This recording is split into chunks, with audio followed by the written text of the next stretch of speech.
നമസ്കാരം, ഞാൻ സുനിൽ സുന്ദർ. എൻ്റെ ചാനലിലേക്ക് നിങ്ങൾക്ക് എല്ലാവർക്കും സ്വാഗതം. ഇതെൻ്റെ രണ്ടാമത്തെ ചാനലാണ്. ഗുരുവര എന്നാണ് ഇതിൻ്റെ പേര്. ഇത് ഞാൻ ഇപ്പം വീഡിയോ പോസ്റ്റ് ചെയ്ത് തുടങ്ങിയതേ ഉള്ളൂ. പക്ഷെ ഒരുപാട് പേര് കാണുന്നുണ്ട്, അഭിപ്രായങ്ങൾ പറയുന്നുണ്ട്. എല്ലാവർക്കും ഞാൻ നന്ദി പറയുന്നു. അതിനോടൊപ്പം എൻ്റെ ആദ്യ ചാനൽ സുനിൽ സുന്ദർ രാമൻ. അതിനകത്ത് പ്രധാനമായി ഞാൻ ഈ പ്രേത അനുഭവങ്ങളെക്കുറിച്ചാണ് പറയുന്നത്. ഞാൻ ഈ പ്രേതബാധ ഒഴിപ്പിക്കാൻ പോകുന്ന ഒരു വ്യക്തിയാണ്. അങ്ങനെ ഞാൻ പോയി ചെയ്തിട്ടുള്ള സംഭവങ്ങൾ കഥാരൂപേണ ഞാൻ അവതരിപ്പിക്കുന്നുണ്ട്. ചാനലിൻ്റെ പേര് സുനിൽ സുന്ദർ രാമൻ. നിങ്ങളതും കയറി കാണണം.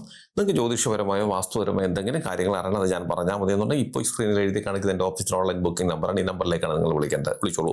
ഒന്ന് രണ്ട് ചെറിയ കാര്യങ്ങളുണ്ട്, അതനുസരിച്ച് നിങ്ങൾ ബുക്ക് ചെയ്യണം. അങ്ങനെ നിങ്ങൾ ബുക്ക് ചെയ്താൽ നിങ്ങൾ ചോദിക്കുന്ന ജ്യോതിഷപരമോ വാസ്തുപരമായ കാര്യത്തിൻ്റെ മറുപടി ഞാൻ നിങ്ങൾക്ക് തരാം. അത് കേട്ടിട്ട് നമുക്ക് നേരിട്ട് സംസാരിക്കുകയും ചെയ്യാം. അപ്പോൾ ഇന്നത്തെ വിഷയത്തിലേക്ക് കിടക്കാം. ഇന്നത്തെ വിഷയം എന്ന് പറയുന്നത് മാനസിക പ്രശ്നങ്ങൾ തന്നെയാണ്.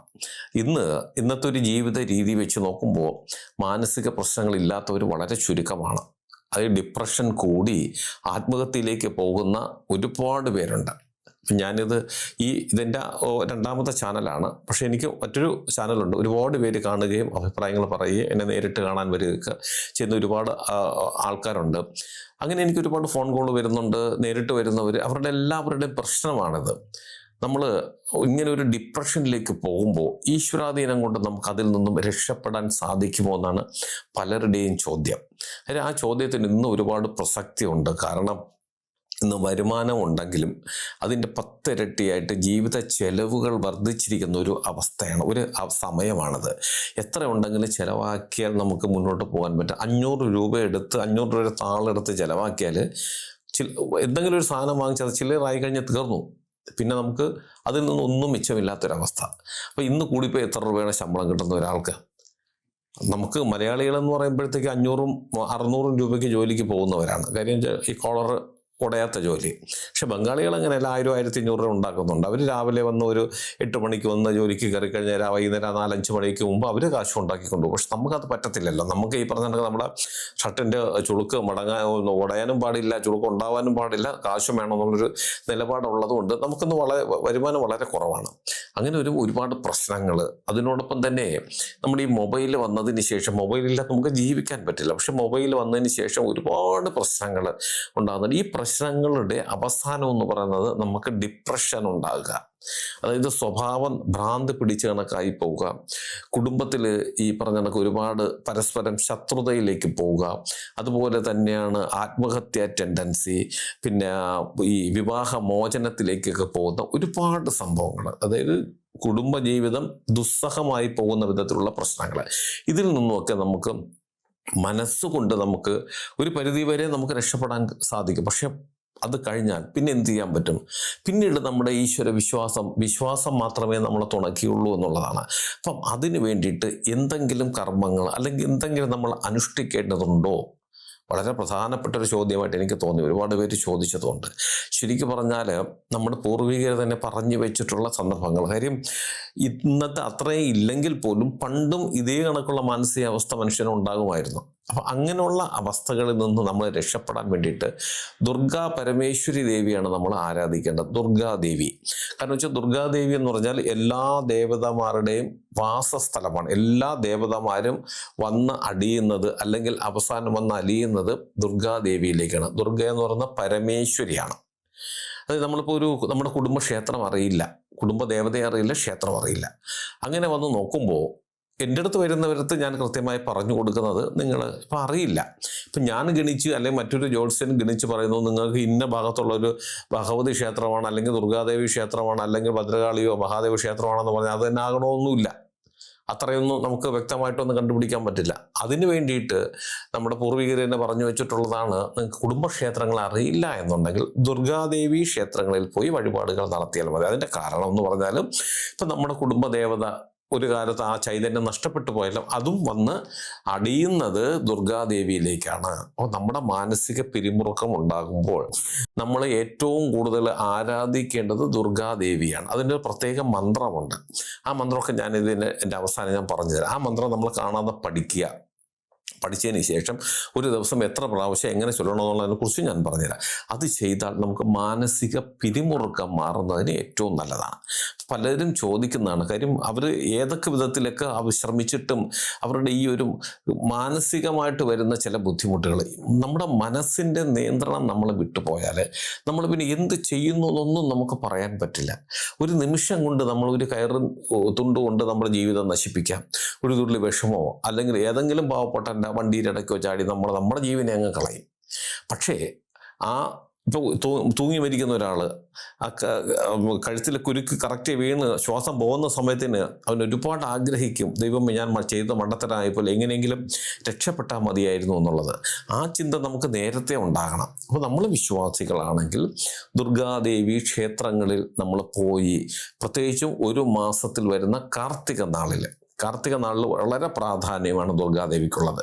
അതുപോലെ ചൊവ്വ വെള്ളി ദിവസങ്ങളിലും വളരെ പ്രാധാന്യമാണ് ദുർഗാദേവിക്ക്. അപ്പം മാസത്തിൽ വരുന്ന കാർത്തിക നാളിലും ചൊവ്വ വെള്ളി ദിവസങ്ങളിലും ദുർഗാദേവി ക്ഷേത്രം, ദുർഗാ പരമേശ്വരി എന്നാണ് പറയുന്നത്, പക്ഷേ എല്ലായിടത്തും ദുർഗാദേവി ക്ഷേത്രമാണ്. ദുർഗാദേവി ക്ഷേത്രത്തിൽ പോയി നമ്മൾ നമ്മുടെ നാളും പേരും പറഞ്ഞിട്ട് ഭാഗ്യസൂക്ത അർച്ചന ചെയ്യുന്നത് നന്നായിരിക്കും. അതും വെളുത്ത പുഷ്പങ്ങളിൽ ചെയ്യുന്നത് ഏറ്റവും ഭംഗിയായിരിക്കും. അപ്പം അമ്മയ്ക്ക് അതുപോലെ തന്നെ പാൽപ്പായസമോ കടുപ്പായസമോ രണ്ടുമാണ് അമ്മയ്ക്ക് കൊടുക്കുന്നത്. ഇതിലേതെങ്കിലുമൊക്കെ നമ്മൾ മാസത്തിൽ ഒരു ദിവസമാണ് പോകുന്നതെങ്കിൽ നമ്മളാൽ കഴിയുന്ന വിധത്തിൽ അമ്മയ്ക്ക് അത് നിവേദ്യമായി കൊടുക്കുവാനുള്ള നമ്മുടെ നാളും പേരും പറഞ്ഞിട്ടുള്ള വഴിപാടിനുള്ള വകയും കൊടുക്കുന്നത് വളരെ നല്ലതാണ്. നമ്മുടെ മാനസിക പിരിമുറുക്കം കൂടി നമുക്ക് ഭ്രാന്തി പിടിക്കുന്ന ഒരു അവസ്ഥയിലേക്ക് വരികയോ അല്ലെങ്കിൽ ആത്മഹത്യ ചെയ്താലേ നമുക്ക് ഇനി സമാധാനം കിട്ടൂ എന്നൊരവസ്ഥയിലേക്കോ വരുന്ന സമയത്തിന് നമ്മൾ ഏറ്റവും പ്രധാനമായി നമ്മൾ ആചരിക്കേണ്ടത് ദുർഗാദേവി തന്നെയാണ്. ഈ ഘട്ടത്തിൽ അല്ലെങ്കിൽ ഇങ്ങനെ നമ്മളൊരു മാനസികാവസ്ഥ പോയാൽ നമ്മൾ അപ്പോഴും രക്ഷിക്കാൻ ദുർഗാദേവിക്കല്ലാതെ മറ്റൊരു ദേവതമാർക്കും സാധിക്കില്ല. അത് ഉറപ്പിച്ചു പറയാം.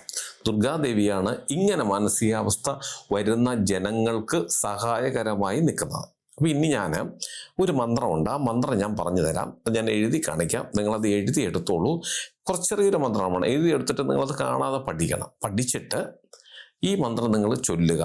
ഞാൻ പറയുന്ന കണക്ക് ചൊല്ലിയാൽ തീർച്ചയായിട്ടും നിങ്ങൾക്ക് നിങ്ങളുടെ മാനസിക പിരിമുറുക്കം കുറയ്ക്കുന്നതിന്, അതിൽ നിന്നും നമ്മുടെ ജീവനെ തന്നെ, മാനസിക പിരിമുറുക്കം കൂടിപ്പോയാൽ നമ്മൾ പോലും അറിയാതെ നമ്മൾ ആത്മഹത്യയിലേക്ക് പോകും. അങ്ങനെയുള്ള ഒരു ഭയാനകമായ ഒരു അവസ്ഥയിൽ നിന്നും തിരിച്ചു വരുന്നതിന് ഞാൻ ഈ പറയുന്ന മന്ത്രം നിങ്ങൾ ചൊല്ലിയാൽ മതി. ഉറപ്പായിട്ടും നിങ്ങൾക്ക് ഈ ഒരവസ്ഥയിൽ നിന്നും നല്ല മാറ്റം ഉണ്ടാകുകയും ചെയ്യും. ഞാൻ ആ മന്ത്രത്തെക്കുറിച്ച് പറയാം. ഓം സർവസ്വരൂപേ സർവേശേ സർവശക്തി സമന്വിതേ ഭയേഭ്യസ്ത്രാഹിനോ ദേവി ദുർഗേ ദേവി നമസ്തുതേ.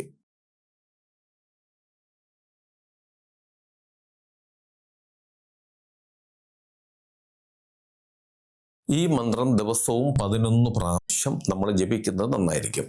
നമ്മളിപ്പോൾ വീട്ടിൽ തന്നെ ഒരു സന്ധ്യാദീപം കത്തിക്കുമല്ലോ, ആ സമയത്തിന് നമ്മളൊന്ന് കുളിച്ച് ശുദ്ധമായി വന്ന്, നമ്മൾ സാധാരണ വീട്ടിൽ ഉപയോഗിക്കാത്ത വസ്ത്രങ്ങളായിരിക്കണം. വീട്ടിൽ നിത്യമിട്ട് നമ്മൾ ഉപയോഗിക്കുന്നത്, നമ്മൾ പുറത്തൊക്കെ പോകുമ്പോൾ ഉപയോഗിക്കുന്ന ഒരു കഴുകിയ വസ്ത്രം, അല്ലെങ്കിൽ ഇതിനു വേണ്ടി ഒരു വസ്ത്രം നമ്മൾ മാറ്റി വയ്ക്കുക.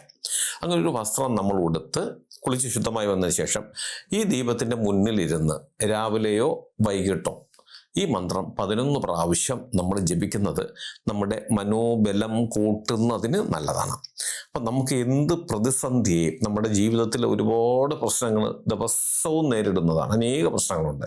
അപ്പം ഇതൊക്കെ ചില ആൾക്കാരെ നമ്മൾ കണ്ടിട്ടുണ്ടോ? നമ്മൾ തന്നെ പറയില്ലേ, എന്ത് പ്രശ്നം വന്നാലും അവനത് വിഷയമല്ല, അവനത് നേരിടും. ഒളിച്ചോട്ടമല്ല, അവൻ അതിനെ നേരിടും. അതിന് ഈ മന്ത്രം ജപിച്ചിട്ടെന്നല്ല, അവന് മനോബലം ഉണ്ട്. അപ്പം മനോബലം കിട്ടാത്തവർക്ക് വേണ്ടി, അത് കിട്ടുന്നതിന് വേണ്ടിയിട്ടാണ് ഈ ഒരു മന്ത്രം നിങ്ങൾ ജപിച്ചു നോക്കൂ. ഒരു ദിവസം ജപിച്ചാലൊന്നും ഫലം കിട്ടില്ല. അപ്പം നിത്യേന എന്ന് പറഞ്ഞ സ്ത്രീകൾക്ക് ചിലപ്പം ഒരു മാസത്തിൽ 10 ദിവസം മാറി നിൽക്കേണ്ടി വരും. ആദ്യം കുറച്ച് ദിവസം നമ്മൾ ജപിക്കുക. അത് കഴിഞ്ഞാൽ നമുക്ക് 2 ദിവസത്തിലൊരിക്കലോ 3 ദിവസത്തിലൊരിക്കലോ ആഴ്ചയിലൊരിക്കലോ ഒക്കെ നമുക്കിത് ജപിച്ച് മുന്നോട്ട് പോകാമെന്നുള്ളതാണ്. തീർച്ചയായിട്ടും നിങ്ങളുടെ മാനസിക നില തെറ്റാതെ ഏത് ആപത്ഘട്ടത്തിലും ഉത്തമമായിട്ടുള്ള വഴികൾ തേടി പോകാൻ ഈ മന്ത്രം നിങ്ങളെ സഹായിക്കും. ഞാൻ ഈ പറഞ്ഞ കാര്യം നിങ്ങൾക്ക് എല്ലാവർക്കും ഉപകാരപ്രദമാകട്ടെ. നിങ്ങൾക്ക് ജ്യോതിഷപരമായോ വാസ്തുപരമായോ എന്തെങ്കിലും കാര്യങ്ങൾ അറിയണമെന്ന് ഞാൻ പറഞ്ഞാൽ മതി എന്നുണ്ടെങ്കിൽ ഇപ്പോൾ ഈ സ്ക്രീനിൽ എഴുതി കാണിക്കുന്നതിൻ്റെ ഓഫീസിലെ ഓൺലൈൻ ബുക്കിംഗ് നമ്പറാണ്. ഈ നമ്പറിലേക്കാണ് നിങ്ങൾ വിളിക്കേണ്ടത്. വിളിച്ചോളൂ. 1-2 ചെറിയ കാര്യങ്ങളുണ്ട്, അതനുസരിച്ച് നിങ്ങൾ ബുക്ക് ചെയ്യണം. അങ്ങനെ നിങ്ങൾ ബുക്ക് ചെയ്താൽ നിങ്ങൾ ചോദിക്കുന്ന ജ്യോതിഷപരമോ വാസ്തുപരമോ കാര്യത്തിൻ്റെ മറുപടി ഞാൻ നിങ്ങൾക്ക് തരാം. അത് കേട്ടിട്ട് നിങ്ങൾക്ക് എന്നെ തിരിച്ചു വിളിക്കുകയും ചെയ്യാം. അതുപോലെ നിങ്ങളുടെ വീടിനോ നിങ്ങളുടെ ഭൂമിക്കോ വാസ്തുദോഷമോ ഭൂമിദോഷമോ മറ്റെന്തെങ്കിലും പ്രേതബാധ ദോഷങ്ങളോ ശത്രുദോഷങ്ങളോ അതുപോലെ എന്തെങ്കിലും ദോഷങ്ങളുണ്ട്, അത് ഞാൻ നേരിട്ട് അവിടെ വന്ന് കണ്ട് പരിശോധിച്ച് പരിഹരിക്കണമെന്നുണ്ടെങ്കിൽ നിങ്ങളെ നമ്പർ വിളിച്ചോളൂ. അതിന് ഏത് ജില്ലയിലാണെങ്കിലും മറ്റൊരു സ്റ്റേറ്റിലാണെങ്കിലും സമയക്രമം അനുസരിച്ച് ഞാൻ അവിടെ വന്ന് കണ്ട് പൂർണ്ണമായും അതിനെ ഞാൻ പരിഹരിച്ച് തരികയും ചെയ്യാം. എന്നെ നേരിട്ട് കാണാൻ വരാം നിങ്ങൾക്ക്. അതായത് ഓൺലൈൻ വഴി അല്ലാതെ നേരിട്ട് പ്രശ്നങ്ങൾ നിങ്ങൾക്ക് അറിയണമെന്നുണ്ടെങ്കിൽ നേരിട്ട് വരാം. അത് ഞാൻ തിരുവനന്തപുരത്താണുള്ളത്. അങ്ങനെ വരുന്നവർ ഈ നമ്പറിൽ വിളിച്ച് ബുക്ക് ചെയ്തതിന് ശേഷം മാത്രം വരാൻ ശ്രമിക്കുക. ഇതെൻ്റെ ഓഫീസിലെ ഓൺലൈൻ ബുക്കിംഗ് നമ്പറാണ്. രാവിലെ 10 മണി മുതൽ വൈകുന്നേരം 5:30 മണി വരെ നിങ്ങൾക്ക് നമ്പർ വിളിച്ച് ബുക്ക് ചെയ്യാം. എൻ്റെ ചാനൽ സ്ഥിരമായിട്ടൊന്ന് കാണണം, സബ്സ്ക്രൈബ് ചെയ്യണം. എനിക്ക് വേണ്ടുന്ന എല്ലാവിധ പ്രോത്സാഹനങ്ങൾ തരികയും വേണം. നിങ്ങൾക്കും നിങ്ങളുടെ കുടുംബത്തിലെ ഓരോ അംഗത്തിനും എല്ലാവിധ ഐശ്വര്യങ്ങളും സന്തോഷവും സമാധാനവും ദീർഘായുസ്സും ഈശ്വരൻ തരട്ടെ പ്രാർത്ഥനയെ പ്രാർത്ഥിച്ചുകൊണ്ട് തൽക്കാലം നിർത്തുന്നു. അടുത്ത ഒരു വീഡിയോയിൽ കാണുന്നവരെ എല്ലാവർക്കും നന്ദി, നമസ്കാരം.